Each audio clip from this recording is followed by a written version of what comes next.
그 학자가 실증적으로 연구를 한 거니까 아마 맞는 얘기가 아닐까 생각을 하고요. 자, 그러면 이제 그런 증권 산업이 우리나라는 어떤 문제들이 있고 뭘 개선해야 되느냐를 좀 봐야 되는데, 일단 우리나라 증권에서는 아직 수익 구조가 상당히 편중돼 있다. 그래서 소위 위탁매매, 고객들이 주식 매매하는 것을 중개해 주는 업무에 너무 치중돼 있다. 그 다음에 규모가 외국의 유수 증권사에 비해서 너무 적다. 그리고 그런 적은 시장 내에서 많은 회사들이 경쟁을 함으로써 수익성도 별로 좋지 못하다. 그런데 이런 것들을 좀 타파하고 우리나라 증권업을 제대로 키워보기 위해서 자본시장 통합법이라는 걸 이제 시행을 하는데, 이 자본시장 통합법에 의해서 또 많은 변화가 올 거다 하는 것을 말씀드릴 수가 있고요. 그거를 잠깐 개별적으로 보면은 편중된 수익 구조로 말씀을 드렸는데, 여기에 우리나라와 미국의 증권 산업의 수익 전체 수익에서 차지하는 업무별 유형입니다. 우리나라 같은 경우는 소위 주식 브로커리지 위탁 매매가 56%, 그 다음에 자기 자본 투자로 하는 게 15%, 뭐 펀드 판매가 12% 이런 식으로 위탁 매매에 편중이 되어 있는데, 미국을 보시면은 위탁 매매가 22%, 자기 매매 22%, 굉장히 다양하게 돼 있죠, 그죠? 그래서 설령 주식시장이 좀 안 좋아도 다른 쪽에서 수익을 많이 내주기 때문에 안정된 수익 구조를 갖추고 있다, 이렇게 말씀드릴 수가 있어요. 근데 요거는 이제 저희 회사인데, 저희 회사가 한국 증권회사 중에서는 가장 다양화된 안정된 수익 구조를 갖추고 있습니다. 그래서 미국 회사만큼은 못하지만 위탁매매 비중이 증권사 전체 비중이 56%인데 우리는 32%. 이 AM이라는 게 이제 펀드 판매 같은 건데 이게 22%, 인베스트먼트 뱅킹 15%, 뭐 이자 수익해서 상당히 다양화되어 있습니다. 그래서 외국 투자가들이 가장 선호하는 증권회사가 저희 회사예요. 그래서 저희 회사의 외국인 지분율이 제가 아까 보고 오니까 43%가 좀 넘던데, 두 번째로 높은 회사가 15%입니다.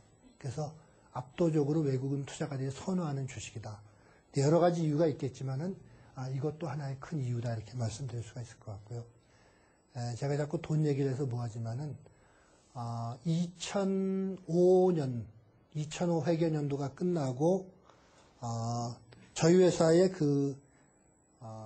전체 직원 1인당 연간 저희가 월급, 보너스 등등해서 지불한 게 신문에 한번 났어요. 그래서 제가 공개적으로 말씀드릴 수가 있는데, 국내 증권회사 중에서 제일 높다는 신문이 났는데, 그때 우리가 창구의 여직원 포함해서 전체 직원이 2005년에 우리 회사에서 준 게 10만 불이었습니다. 그때 노무라가 25만 불, 골드만삭스가 50만 불이었어요. 전 세계 직원들의 평균이.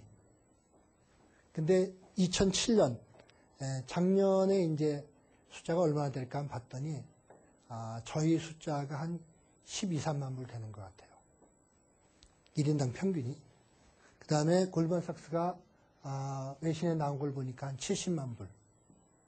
그러니까 결국 계속 한 5배 정도 차이가 나는 것 같습니다.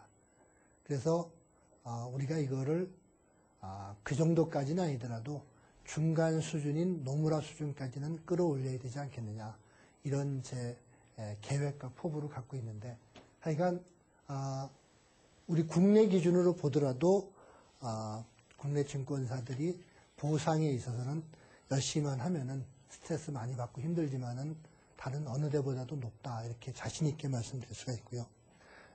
다음은 이제 자본시장 통합법이란 과연 뭐냐 그러면은, 자통법이 되면 뭐가 달라질 거냐? 결국은 이로 인해서 우리나라 자본시장에 큰 변화가 내년부터 본격적으로 이제 오지 않겠냐, 이렇게 생각을 하는데, 그림을 잠깐 그려보면은 말씀드린 대로 증권사, 자산운용사, 뭐 선물회사 이렇게 다 나눠져 있던 게 큰 빅뱅이 일어나서 이런 것들이 하나로 뭉쳐진 금융투자회사라는 게 등장을 하고, 이렇게까지 성장을 못한 회사들은 그냥 조그만 상태로 전업사로 남는 그런 모양이 되지 않을까 생각을 하고 있습니다. 그러면 이제 우리나라 증권산업은 앞으로 어떻게 가야 되느냐? 결국은 아까 말씀드린 대로 위탁매매 위주 영업에서 벗어나야 되겠죠. 그죠?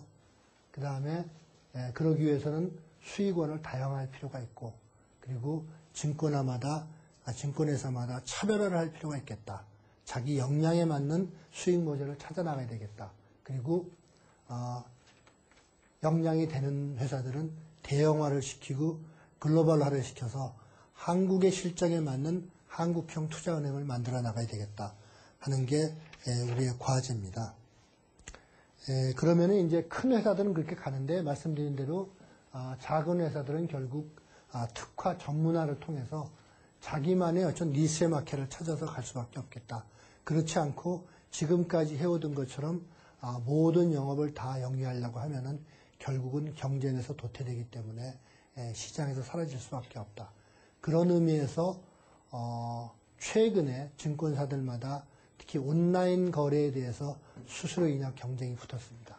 이런 것들로 인해서 이제 경쟁력을 갖추지 못한 증권사들이 많은 고통을 겪겠지만은 그런 게 이런 변화를 가속화시키는 어떤 계기가 되지 않을까 이렇게 생각을 하고 있고요.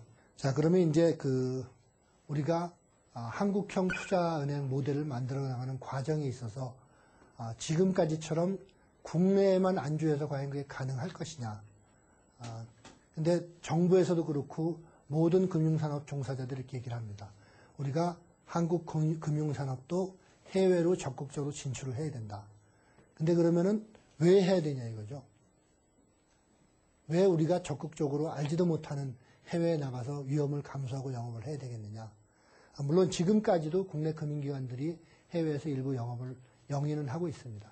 근데 여러분들 그 이유는 우리나라 경제는 잘 아시다시피 이제 고성장 국면을 넘어서서 어떻게 보면은 안정성장 국면으로 들어왔습니다.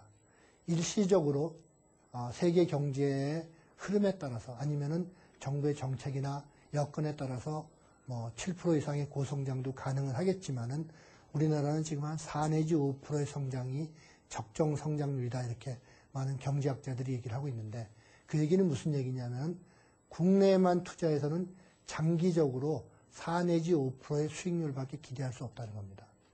근데 우리 주변을 돌이켜보면은 연 10% 이상씩 성장을 하면서 아주 매력적이고, 또 그런 성장을 한 8년 내지 10년 이상을 계속, 아니면은 10년, 20년을 계속할 수 있는 그런 나라